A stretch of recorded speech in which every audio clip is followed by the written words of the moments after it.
जय श्री महाकाल।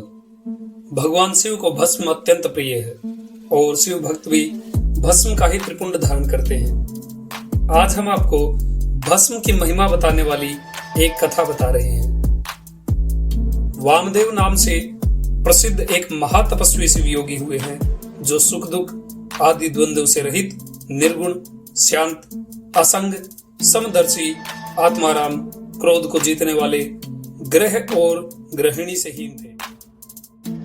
सबके ऊपर दया करने में लगे रहने वाले वे महात्मा एक दिन स्वेच्छा के अनुसार घूमते फिरते बड़े भयंकर क्रोचारण्य में जा पहुंचे। उस निर्जन वन में कोई भूख प्यास से व्याकुल अत्यंत भयानक ब्रह्म राक्षस रहता था। वामदेव जी को देखकर उन्हें खा जाने के लिए वो राक्षस बड़े वेग से उनकी ओर दौड़ा। उसे आते हुए देखकर योगेश्वर वामदेव तनिक भी विचलित नहीं हुए। उस घोर ब्रह्म राक्षस ने तेजी से दौड़कर उन्हें पकड़ लिया, लेकिन वामदेव जी के अंगों का स्पर्श पाते ही उसकी सारी पाप राशि तत्काल नष्ट हो गई और उसे अपने पूर्व जन्म का स्मरण हो आया। जैसे चिंतामणि अर्थात स्पर्श मणि का स्पर्श करके लोहा भी स्वर्ण हो जाता है, जैसे जम्बू नदी में पड़ी हुई मिट्टी भी सोना हो जाती है, जैसे मानस सरोवर में आकर कौवे भी हंस हो जाते हैं, और जिस प्रकार एक बार भी अमृत पी लेने पर मनुष्य अजर अमर देव हो जाता है, उसी प्रकार महात्मा पुरुष अपने दर्शन और स्पर्श आदि से पापियों को भी तत्काल पवित्र कर देते हैं। इसलिए सत्संग बहुत दुर्लभ है।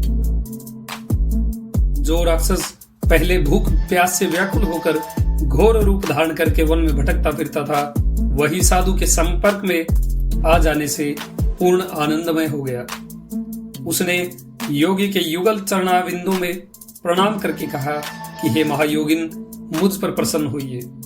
हे करुणानिधे, प्रसन्न होइए। कहाँ सब प्राणियों को भय देने वाला मुझ जैसा पापात्मा और कहाँ आप जैसे दयालु महात्मा का दर्शन। वामदेव जी बोले कि भयानक राक्षस का रूप धारण करके इस वन में विचरने वाले तुम कौन हो और यहाँ किस लिए रहते हो? राक्षस ने कहा, इससे 25वें जन्म पूर्व में पवन राष्ट्र का रक्षक था। उस समय मेरा नाम दुर्जय था। मैं बड़ा पापी और स्वेच्छाचारी था। प्रतिदिन नई नई स्त्री का उपभोग करने की इच्छा रखता था। नित्य एक एक स्त्री को भोग कर छोड़ देता और उसे घर के भीतर रखकर अन्य स्त्रियों का अपहरण करवाता था। मेरे द्वारा भोगी हुई वे स्त्रियां घर के भीतर बंद रहकर दिन रात शोक में डूबी रहती थी। मेरे राज्य में जितने ब्राह्मण थे वे सब स्त्रियों सहित भाग गए। मैं सधवा, विधवा, कुमारी तथा रजसोला सभी तरह की स्त्रियों का हरण करके उनके साथ कुकर्म करता था। इस प्रकार दूषित विषय भोगों में आसक्त, मत और मदिरापान में रत रहने के कारण मुझे जवानी में ही यक्ष्मा आदि बड़े बड़े रोगों ने घेर लिया। मंत्रियों और सेवकों ने भी मुझे त्याग दिया। अंत में मैं अपने ही कुकर्म के कारण मर गया।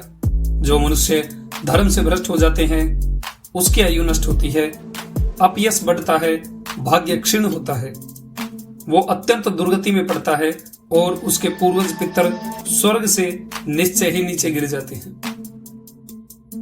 मृत्यु के पश्चात यमराज के दूत मुझे यमलोक ले गए। वहां मैं भयंकर नरक कुंड में डाल दिया गया। उस कुंड के भीतर यमदूतों से पीड़ित होकर मुझे 30,000 वर्षों तक रहना पड़ा। फिर बचे हुए पाप के फल से मैं निर्जन वन में भूख प्यास से विकल पिशाच हुआ। पिशाच योनि में मैंने 100 दिव्य वर्ष व्यतीत किए।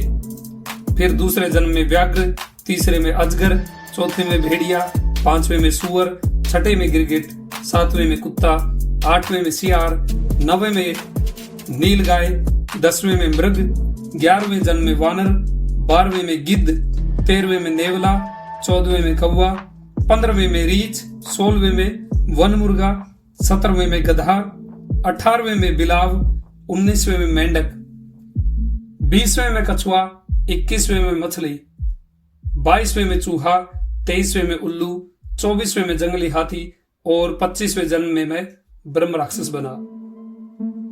इस समय आपके शरीर के स्पर्श मात्र से मेरी पूर्व जन्मों की स्मृति जाग उठी है। आपके संग से मेरे मन में वैराग्य और प्रसन्नता हुई है। हे महामते, ऐसा प्रभाव आपको कैसे प्राप्त हुआ? श्री वामदेव जी बोले, ये मेरे शरीर में लगे हुए भस्म का महान प्रभाव है। भगवान शिव के सिवा दूसरा कौन है जो भस्म की शक्ति को जानता हो? महादेव जी का जैसा महात्म्य है वैसा ही भस्म का भी है। भस्म के संसर्ग से तुम्हारी बुद्धि भी निर्मल हो गई है, अतः तुम भी श्रद्धा से पवित्र त्रिपुंड धारण करो। महातपस्वी शिव योगी वामदेव जी ने इस प्रकार भस्म का महात्म्य बतलाकर भस्म को अभिमंत्रित करके उसे घोर ब्रह्म राक्षस को दिया। उससे ब्रह्म राक्षस ने अपने ललाट में त्रिपुंड धारण किया और उसके प्रभाव से तत्काल ब्रह्म राक्षस शरीर का त्याग करके दिव्य स्वरूप से सुशोभित होने लगा। उसने भक्ति पूर्वक गुरु वामदेव जी की परिक्रमा की और दिव्य विमान पर बैठकर पुण्य लोक को प्रस्थान किया। महायोगी वामदेव जी साक्षात शिव की ही भांति पुनः संसार में भ्रमण करने लगे। वामदेव जी ने बहुत से शिव स्तुति और स्तोत्रों की रचना भी करी है। ये थी भस्म की महिमा।